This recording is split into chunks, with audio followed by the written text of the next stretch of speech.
அதித்தி. இந்த வீடியோல வந்து ரெண்டு லைட் ஹார்ட்டடான ஃபன்னியான ஸ்டோரிஸ், அப்புறம் ஒரு ஹாரர் ஸ்டோரி, ஒரு மோட்டிவேஷனல் நாவல், ஒரு புராண கதை, இந்த 5 நாவல்ஸை பத்தி தான் பேச போறேன். இது 5 வந்து இங்கிலீஷ்ல பிகினர்ஸ் ரீட் பண்ணக்கூடிய ரொம்ப சிம்பிளான அதே சமயம் சூப்பரான நாவல்ஸ். வீடியோக்குள்ள போலாம்.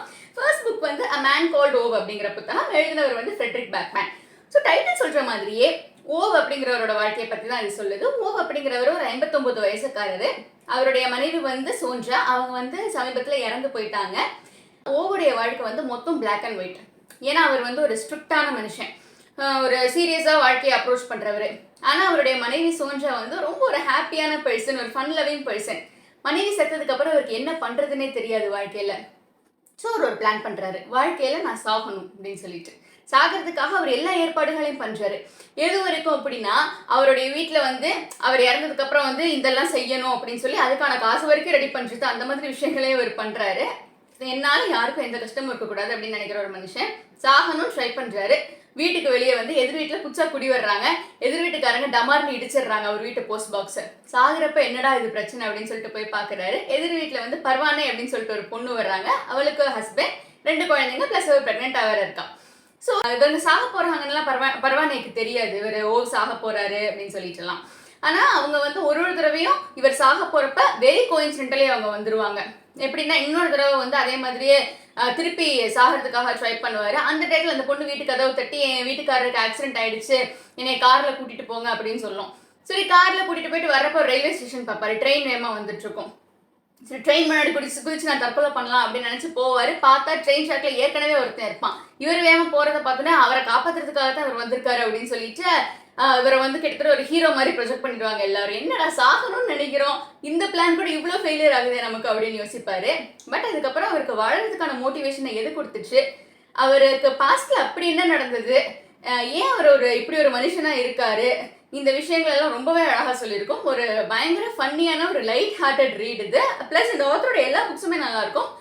இது வந்து ஸ்ட்ராங்லி ரெக்கமெண்டட் ரீட். இதுல இருக்க பேஜஸ் வந்து 294 பேஜஸ். தாராளமா அதை வந்து ஒரு 1 வீக்ல ரீட் பண்ணிடலாம். செகண்ட் புக் வந்து இதுவும் ஒரு லைட் ஹார்ட்டட் ரீட் தான்.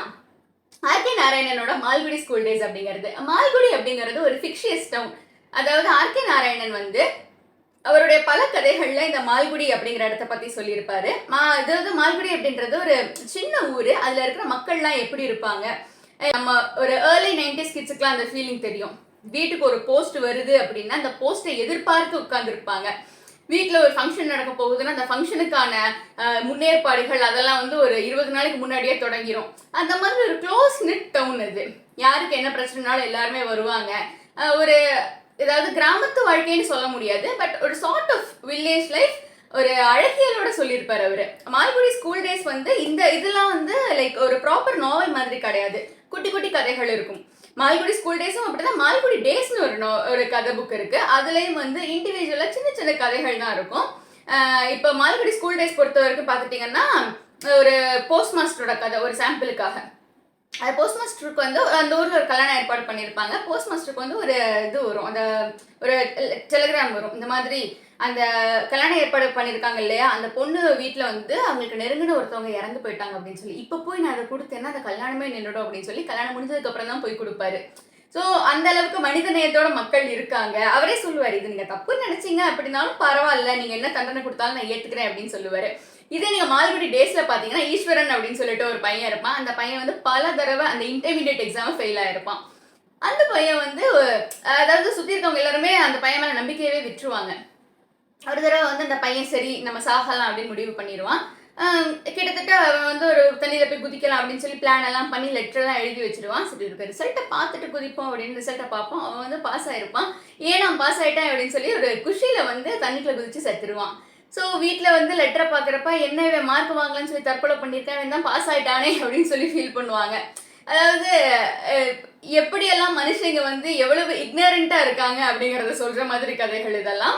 ஒரு ஃபன்னியான ஒரு அழகான ரீட் இது. பிளஸ் ஆர்கே நாராயணன் சாரோடைய எல்லா புக்ஸுமே வந்து நல்லா இருக்கும். Is an Indian writer. எல்லா புக்ஸுமே செம்மையா இருக்கும். அடுத்து வந்து ஹாரர் ஸ்டோரி. ஃப்ராங்கன்ஸ்டெயின் அப்படிங்கிறது மேரி ஷெல்லி அப்படிங்கிற ஆத்தர் எழுதினவங்க. இதுல ஹைலைட்டான ஒரு விஷயம் என்னன்னா, இந்த புக்கோடைய ஃபர்ஸ்ட் எடிஷன்ல வந்து மேரி ஷெல்லி அவங்களுடைய பேரை மென்ஷன் பண்ணிருக்கவே மாட்டாங்க. இதை வந்து அனானிமஸா பப்ளிஷ் பண்ணியிருப்பாங்க. செகண்ட் எடிஷன்ல இருந்து தான் இவங்களுடைய பேர் போட்டு பப்ளிஷ் பண்ணியிருக்காங்க. ஒரு இது வந்து ஒன் லைன்ல சொல்லணும் அப்படின்னா ஒரு சயின்ஸ் எக்ஸ்பெரிமெண்ட் கான் ராங் அப்படின்னு சொல்லலாம். விக்டர் பிராங்கன்ஸ்டைன் அப்படிங்கிறவர் ஒரு சயின்டிஸ்ட், ஒரு நல்ல பணக்கார ஃபேமிலியை சேர்ந்தவர், ஒரு நல்ல சார்ட்டடான லைஃப் இருக்கிறவர். அவர் வந்து ஒரு கிரியேச்சரை உருவாக்கியவர். அழகான விஷயங்கள தான் அவர் அந்த கிரியேச்சருக்கு அப்படின்னு ஃபிட் பண்ணி ப்ரோக்ராம் பண்ணுறப்ப அழகான விஷயங்களை மட்டும்தான் வச்சு ப்ரோக்ராம் பண்ணுவார். பட் வெரி அன்ஃபார்ச்சுனேட்லி அந்த கிரியேச்சர் வந்து ஒரு 8 அடி உயரத்தில் ஒரு மாதிரி அசிங்கமாக அருவருப்பாக வந்துடும். அந்த கிரியேச்சரை வந்து அவர் விட்டுட்டு அப்படியே ஓடிடுவார். அந்த கிரியேச்சர் வந்து இது வந்து எப்படி சொல்லியிருப்பாங்க அப்படின்னா ஒருத்தரோட பெர்ஸ்பெக்டிவ்ல சொல்லியிருப்பாங்க. ஸோ விக்டர் பிராங்கன்ஸ்டைனோட பெர்ஸ்பெக்டிவ் வந்து இது, அதை விட்டுட்டு ஓடிடுவார். ஆனால் அந்த கிரியேச்சர் வந்து அது அப்போதான் இந்த உலகத்துக்கு வந்திருக்கு. அது வந்து அன்பு, பாசம் அந்த மாதிரி விஷயங்களை மட்டும்தான் தேடும். அது அந்த மாதிரி விஷயங்களை தேடி தேடி போறப்ப எந்த இடத்துலயும் அதை சேர்த்துக்க மாட்டாங்க, அதை விரட்டி விடுவாங்க, அதை ரொம்ப அடிப்பாங்க, கஷ்டப்படுத்துவாங்க.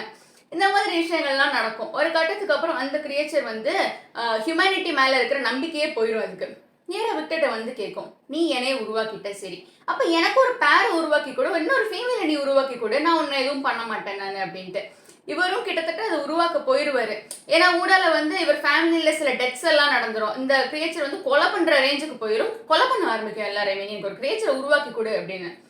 ஒரு கிரியேச்சரை உருவாக்குவாரு. ஆனா பாதி உருவாக்கிட்டு இருக்கப்பவே வந்து இதுவே மனித குலத்துக்கு அழிவு தான், இந்த மாதிரி இன்னொரு கிரியேச்சரை நான் உருவாக்கணுமா அப்படின்னு யோசிச்சுட்டு அந்த பிளானை ட்ராப் பண்ணிடுவாரு.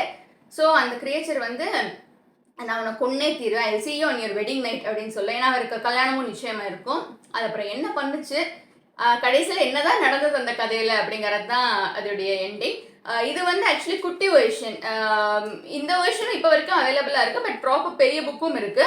And this is definitely recommended for ஒரு த்ரில்லர் வித் ஒரு ஹாரர் ஸ்டோரி மாதிரி படிக்க விரும்புகிற ஆளுங்களுக்கு இது வந்து ஒரு ஸ்ட்ராங்கான ரெக்கமெண்டேஷன். அடுத்து வந்து நான் புராண கதையை சொல்றேன். இது வந்து த பேலஸ் ஆஃப் இல்யூஷன்ஸ் அப்படிங்கிற புத்தகம். எழுதினவங்க வந்து சித்ரா பானர்ஜி திவாகருணி அப்படிங்கிறவங்க. பேலஸ் ஆஃப் இல்யூஷன்ஸ் வந்து எதை தழுவி எடுக்கப்பட்டது, எதை மையப்படுத்தியிருக்காங்க இந்த புத்தகத்தில் அப்படின்னா மகாபாரதம். சுருக்கமாக சொல்ல போனால் மகாபாரதம் திரௌபதியுடைய பார்வையில் அப்படின்னு சொல்லலாம்.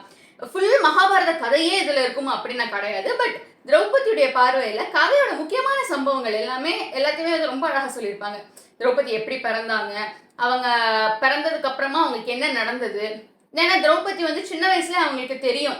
மகாபாரதம் எழுதின வியாசர் இருக்காரு இல்லைங்களா, சின்ன வயசுல வந்து திரௌபதியை மீட் பண்ணியிருப்பாரு. அவர் சொல்லுவாரு, உனக்கு வந்து 5 ஹஸ்பண்ட்ஸ் இருப்பாங்க, அதாவது நீ வந்து ரொம்ப புகழ் கிடைக்கும், உனக்கு பேரு புகழ் எல்லாமே கிடைக்கும். ஆனா பல பெண்கள் விதவை ஆகிறதுக்கும் பல குடும்பங்கள் அழியறதுக்கும் உன்னால ஏற்படுற ஒரு போர் தான் காரணமா இருக்கும் அப்படின்னு சொல்லிட்டு.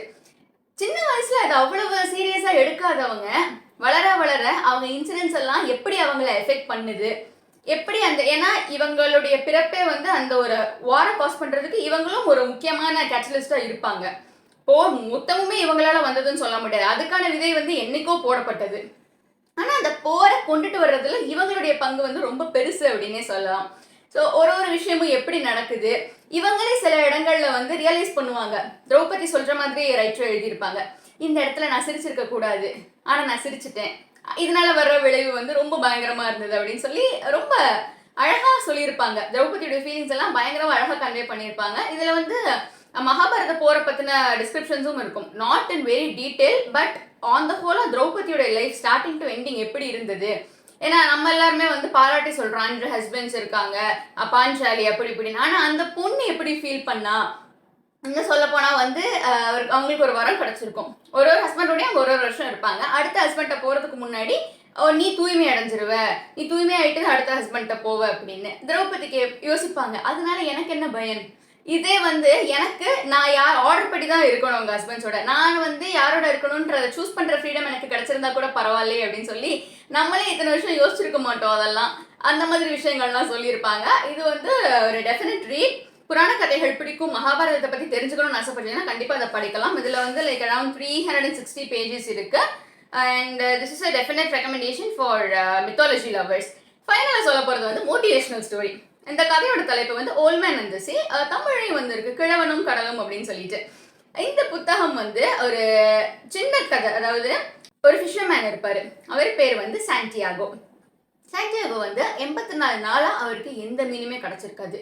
சுற்றி இருக்கவங்க எல்லாருமே வந்து அவரை பயங்கர துரதிருஷ்டசாலி அப்படின்னு சொல்லிடுவாங்க. இவனுக்கு என்ன மீனே கிடைக்க மாட்டேங்குது அப்படின்ட்டு. அவர் வந்து மனோலன் அப்படின்னு சொல்லிட்டு ஒரு பையனை ட்ரெயின் பண்ணியிருப்பாரு. அந்த பையனை அவர் கூட ஃபிஷிங் வருவான். ஆனா அந்த பையன் வீட்லயே சொல்லிடுவாங்க, இந்த மாதிரி அவர் கூட போகாது, அவர் தான் வந்து மீன் கிடைக்க மாட்டேங்குது, அவர் கூட சேர்ந்தேன்னா அந்த இது உனக்கும் ஒட்டிக்கும், போகாது அப்படின்னு சொல்லிட்டு.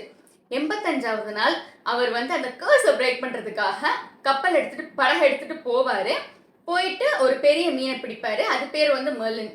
அந்த மீனை இவங்க 2 பேருக்கும் நடுவுல இருக்கிற அந்த கான்வர்சேஷன்ஸ், இந்த மீனை இழுக்க இவர் எவ்வளவு ட்ரை பண்றாரு, இவர் என்னென்னலாம் யோசிக்கிறாரு, அந்த மாதிரி விஷயங்கள் தான் கதை. கடைசியில என்ன ஆச்சு, இவர் அந்த மீன் எடுத்துட்டு வீட்டுக்கு போனாரா, இவருடைய கர்ஸ் உடஞ்சதா அப்படிங்கிறது தான் பெர்சிவரன்ஸ் அப்படின்னு சொல்லுவாங்க இல்லைங்களா. பெர்சிவரன்ஸ் ஒரு நமக்கு வந்து ஒரு விஷயம் கிடைக்கும் அப்படிங்கிற ஒரு நம்பிக்கை, நமக்கு வந்து சரி இந்த விஷயம் இப்போதைக்கு நமக்கு இல்லை அப்படின்னா நமக்கான விஷயம் வர வரைக்கும் நம்ம வெயிட் பண்ணுவோம் அப்படிங்கிற மாதிரியான வேல்யூஸ், இதெல்லாம் வந்து இந்த புக்ல சொல்லியிருப்பாங்க. இந்த புக்ல இருந்து பல ஃபேமஸ் கோட்ஸ் இருக்கு. a man can be destroyed but not defeated. இன்னொரு கோட் வந்து like I don't know the actual wordings, but luck வந்து நீங்க எப்போ ரெடியா இருக்கீங்களோ அப்ப லக்கு வந்து உங்களை தேடி வரும் அப்படிங்கிற மாதிரி ஒரு கோட். நல்ல மோட்டிவேஷனல் கோட்ஸ் எல்லாம் இந்த புக்ல நிறைய இருக்கும். அண்ட் இந்த புக் வந்து like because we are all this close to giving up. எல்லாருமே வந்து நிறைய ப்ராப்ளம்ஸ்ல இருப்போம், நிறைய விஷயங்கள் இருக்கும் எல்லாருக்குமே. ஸோ ஒரு நல்ல மோட்டிவேஷன் வேணும்னா இந்த புக்கை நீங்கள் டெஃபினட்டாக ட்ரை பண்ணி பார்க்கலாம். அண்ட் இந்த வீடியோ எப்படி இருந்ததுன்னு கமெண்ட்ஸில் சொல்லுங்கள். And please do subscribe my channel. Thank you.